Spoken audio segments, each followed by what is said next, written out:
Salut à tous, c'est Greg pour l'Actu Gamer. Si t'es fan de jeux vidéo, t'es au bon endroit. Cette semaine, on va parler de Fairy Tail 2.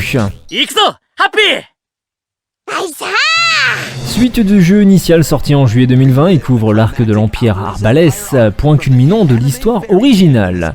Le système de combat a été revu pour offrir des affrontements en temps réel plus dynamiques. Les joueurs peuvent utiliser une magie puissante après avoir rempli une jauge et certains personnages disposent du changement de mode pour des tactiques avancées. Le jeu propose des graphismes 3D immersifs, des expressions réalistes et une navigation fluide.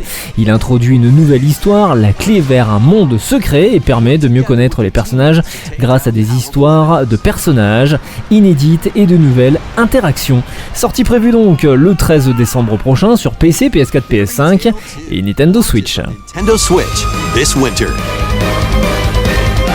Et pour clôturer l'actu gamer, on va parler de Vampire the Masquerade Bloodlines 2.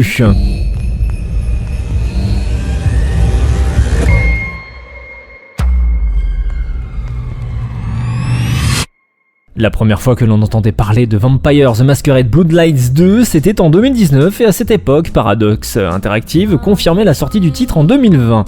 Autant dire que le tir fut manqué et pas qu'un peu, puisqu'en 2020, le report du jeu en 2021 était prononcé.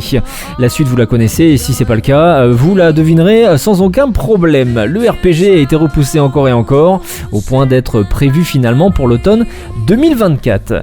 Mais ce ne sera pas non plus le cas. À la place, Paradox Interactive a annoncé que le soft débarquera plus tôt l'année prochaine au cours du premier semestre 2025. Il faudra donc encore patienter encore et encore pour espérer jouer à Vampire the Masquerade Bloodlines 2.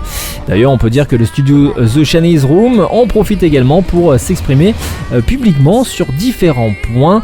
Un mal pour un bien, donc à en croire les développeurs qui travaillent sur ce projet depuis 3 ans déjà. Et oui, ça passe vite. Et à la base, c'est le studio Art Sweet Lives qui avait entamé la conception du titre avant de le léguer à The Chinese Room en 2021. Un passage de flambeau visiblement compliqué et chronophage.